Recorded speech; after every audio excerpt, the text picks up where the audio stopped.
Amigos oyentes, a esta hora continuamos, son las 7:21 de la mañana. Nos acompaña el asambleísta ingeniero Esteban Albornoz, quien representa a los azuayos en el hemiciclo ecuatoriano. Le damos la más cordial bienvenida. Muy buenos días, ingeniero Albornoz.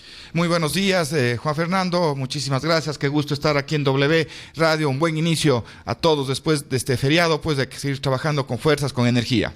Sin duda, creo que hay varios temas que vale la pena tratar y uno de ellos es algo que se sintió días atrás, la preocupación en la gente, quienes han estado detrás y han buscado la derogatoria del denominado impuesto verde, es decir, la ley del impuesto ambiental a la contaminación vehicular. Cuando conocieron del veto presidencial, se han preocupado. ¿Cuál es el alcance de este veto y cuál es la posición de la Asamblea Nacional respecto de lo aprobado precisamente en este espacio legislativo? Sí, bien, como conoce la ciudadanía, en la Comisión de Desarrollo Económico y Productivo que la presido, pues dimos un trámite expedito, un trámite, si se puede decir, hasta sumario, con el fin de que se derogue el impuesto verde que estaba en vigencia pues con la promulgación de la Ley de Fomento Ambiental. Este impuesto verde que buscaba, digamos, de alguna manera disminuir la contaminación que producen los vehículos, pero no se cumplió su objetivo, más bien se convirtió en un impuesto recaudatorio, era un impuesto a la propiedad. En función de eso, pues trabajamos con relación a este proyecto, pues, y en el segundo debate se aprobó la Asamblea, y no solo el tema de derogar el impuesto verde a partir del 2020, sino también hacer la remisión de los intereses, recargos y multas que tenían los ciudadanos por no haber podido pagar, no porque querían, sino porque los valores eran extremadamente altos. También se planteó pues de que si existían acciones de coactiva con relación al pago de estos valores, pues se paralicen hasta que entre en vigencia la ley. Hablamos un poco, también se dieron incentivos a los procesos de chatarrización, inclusive para que se pueda hasta importar un vehículo, y que mejor que sea un vehículo eléctrico sin aranceles, y además si completaban el proceso de chatarrización, los valores que estaban adeudando, ya sea por el impuesto verde, por el tema de la matrícula, también quedarían extintos. Sí, el Ejecutivo se demoró 29 días, pero el compromiso que tenemos y el compromiso que tiene Esteban Albornoz con la ciudadanía es darle el trámite inmediato. He convocado para mañana a las 8 de la mañana a los miembros de la comisión para conocer esta objeción parcial. Revisamos ya en forma inmediata, como eso exige la ciudadanía, el contenido de la objeción parcial. El contenido del veto parcial es más bien temas de forma, de algunos cambios de redacción, alguna precisión. Y es por eso pues que vamos a tramitar de forma inmediata. El compromiso es a mañana a 9:30 de la mañana tenemos el informe para que pase al Pleno de la Asamblea Nacional. He conversado con el señor presidente de la Asamblea Nacional, César Litardo, para que miércoles o jueves pongan en el orden del día y esta misma semana. Ese es mi compromiso y entiendo que es el compromiso de los legisladores que están en la Asamblea Nacional para que nos allanemos o nos ratifiquemos en el contenido del veto, pero la Asamblea Nacional esta misma semana debería remitir ya para que se publique en el registro oficial. Ese es el compromiso que tenemos. Ingeniero, justamente, y usted lo ha señalado al inicio de esta entrevista, como presidente de una de las comisiones más importantes, que es la de Desarrollo Económico Productivo y de la microempresa, con la eliminación de este impuesto verde, famoso por ese nombre, porque es un poquito más complejo el nombre, lo destacamos y lo decimos para que nuestros amigos oyentes lo puedan entender. Viene menos dinero en las arcas del Estado. ¿Han considerado ustedes cuáles pudieran ser los siguientes movimientos que el gobierno establezca para no perder el monto de recaudación? Se habla de que se buscan nuevos impulsos económicos desde el gobierno de Lenín Moreno, posible alza de impuestos, entre otros temas. ¿Han considerado esto en el tratamiento de esta derogatoria? Bien, en el presupuesto 2019 que remitió el Ejecutivo a la Asamblea, que debo de dejar dicho, pues que la Asamblea no le aprobó el presupuesto, sino fue más bien observado y entró por el Ministerio de la Ley, se planteaba algo más de $100 millones con relación a la recaudación del impuesto verde, pero también nosotros entendemos que el Ejecutivo tiene ya fuentes de financiamiento, porque recordemos que si bien 2 legisladores presentaron esta iniciativa de este proyecto de ley de eliminar el impuesto verde, también fue el Ejecutivo el que remitió el proyecto de ley. Entonces nosotros entendemos que si envía el Ejecutivo, pues tiene financiado ese valor pues que se dejaría de recuperar con el impuesto verde. Pero entendemos que a la fecha igual el impuesto verde en el 2019 ha recaudado cerca de 70 millones de dólares. O sea, el hueco no sería de los 120 millones, me parece, sino algo menos, y de hecho que ya en el 2020 tiene que proyectar que no habrá ese ingreso, y más bien debemos tratar de fomentar otro tipo de transporte, un transporte sostenible, como es el tema de la movilidad eléctrica. Así, además de solucionar el tema de la contaminación ambiental, también estamos disminuyendo los valores que se tienen que pagar por subsidio a los combustibles, porque ya no usarían combustibles que son subsidiados e importados, sino más bien la electricidad que ahora sí disponemos. Entonces hay formas para ir compensando y sobre todo también para ir cuidando el ambiente. Siempre en la discusión, en el diálogo, en el debate que tuvimos al interior de la comisión, el aspecto ambiental era un tema fundamental, pero no puede con un impuesto pues que se convirtió en más bien recaudatorio y no en desincentivo a la contaminación, pues pedir a los ciudadanos que paguen estos valores que son extremadamente excesivos. Bien, creo que sin duda, y vamos a tratar sobre los proyectos que están en el contexto de la energía eléctrica y la eficiencia de la misma, tarifas y más. Pero antes de llegar a ese punto, ingeniero, sí me gustaría que hagamos un pequeño hincapié sobre la posición que mantendrá la Asamblea Nacional y los diferentes asambleístas con los que seguramente usted habrá tenido la oportunidad de intercambiar ideas sobre el posible incremento, por ejemplo, al IVA, aunque este gobierno se ha conocido y se deja ver hasta la fecha como una suerte de ensayo-error, no deja de estar en la voz y en la boca de los ecuatorianos esa posibilidad. ¿Cuál sería la posición eventual de la Asamblea ante estos posibles incrementos impositivos? Claro, puedo hablar como Esteban Albornoz. Yo creo que yo no estaría de acuerdo en incrementar el valor del impuesto al valor agregado. Es un impuesto que al final se torna regresivo. Debemos buscar, ¿no es cierto?, si es necesario hacer reformas al tema tributario, pero siempre buscando que a través de los impuestos se pueda distribuir mejor la riqueza que tiene el país, pues, y no afectar a los que más tienen. El tema del IVA pues está indexado a una cantidad de productos, en definitiva va a subir el costo de la vida y hay que buscar alternativas. El gobierno en su momento pues dijo que no iba a subir el valor del IVA. Nosotros confiamos en que así sea, pues, pero personalmente Esteban Albornoz no estaría de acuerdo en el incremento al valor del impuesto agregado, como le conocemos, del IVA. Usted es uno de los impulsores y proponentes del proyecto de la Ley de Eficiencia Energética. Esto está ya en el proceso final para que vea la luz en el registro oficial. ¿Viene con esto mejores tarifas eléctricas? ¿Cuáles son los beneficios que deberíamos esperar los ecuatorianos se cristalicen con la aprobación de esa ley? Sí, efectivamente, Juan Fernando, yo presenté el proyecto de ley, el primer proyecto de ley de eficiencia energética. En el Ecuador no se trata solo de generar más o de producir más combustible, sino de consumir mejor, es decir, con eficiencia.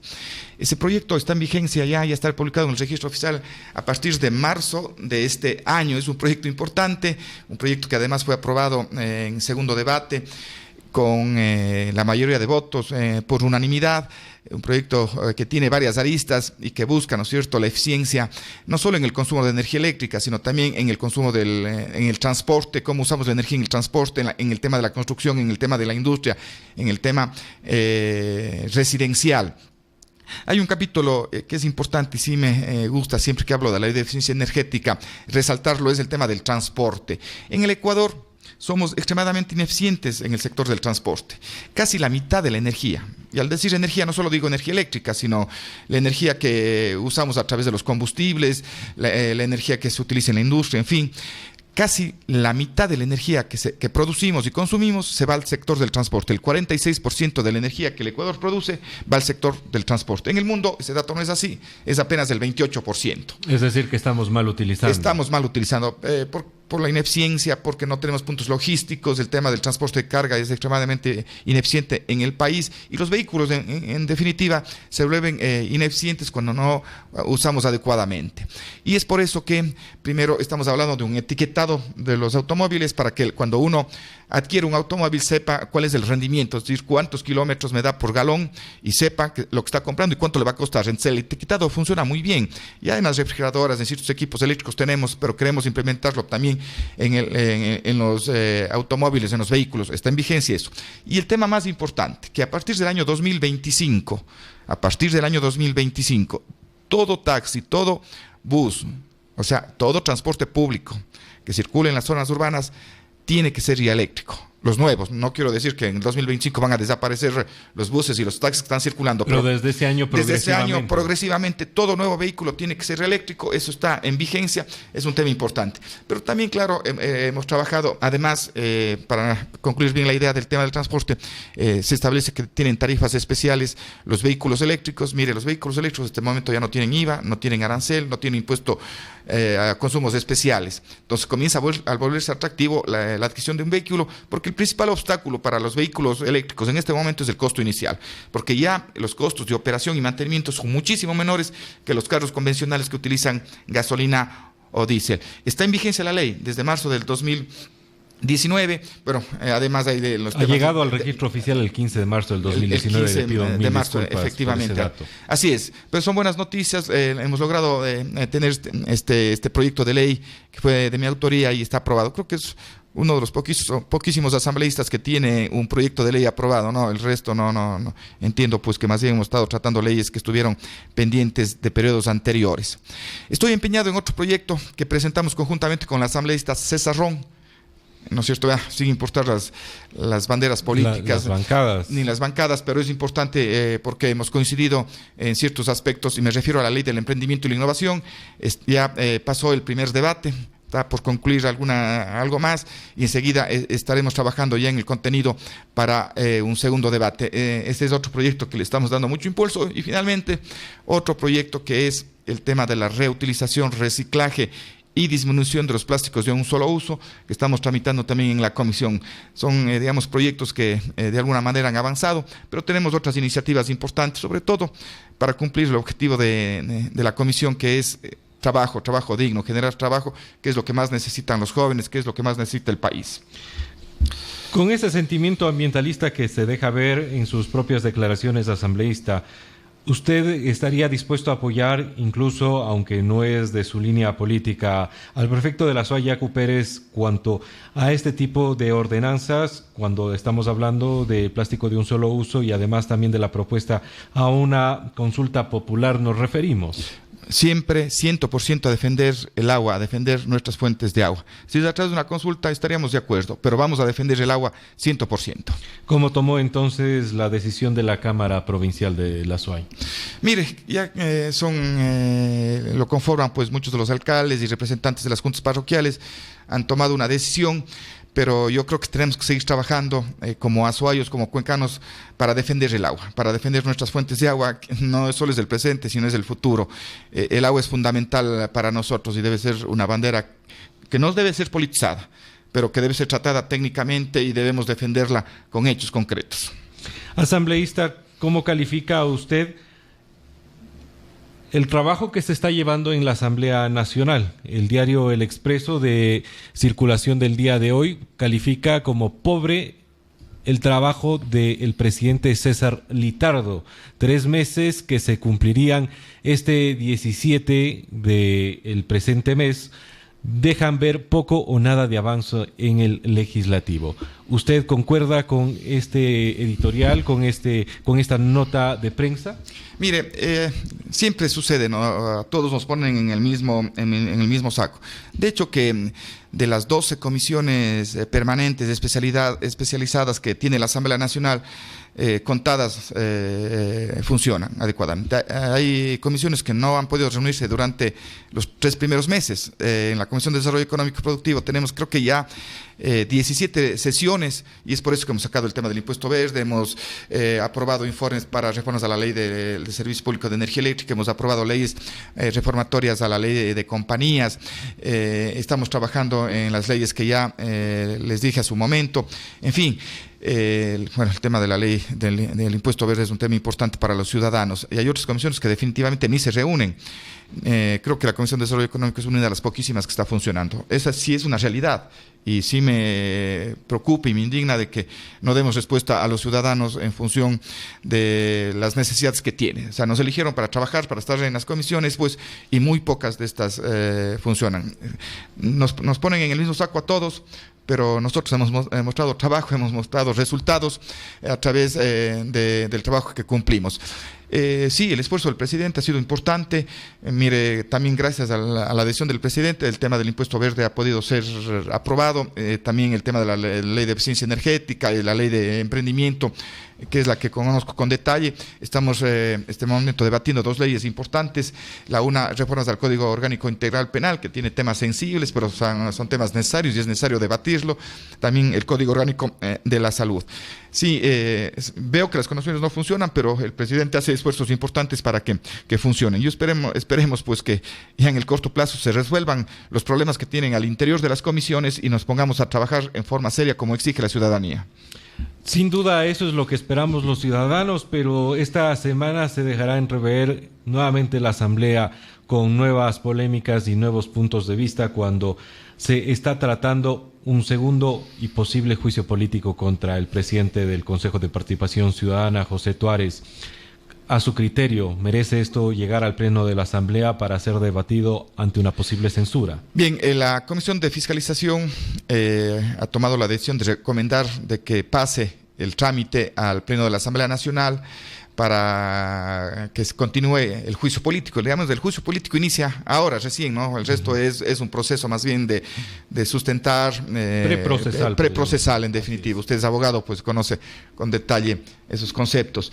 Y inicia. Nosotros nos convertimos en jueces, estamos revisando el contenido del informe que ha presentado la Comisión de Fiscalización, pues, y tomaremos una decisión. Y también hay otro juicio político que se plantea esta semana, que es a la ex ministra de Salud. Estamos revisando también el contenido.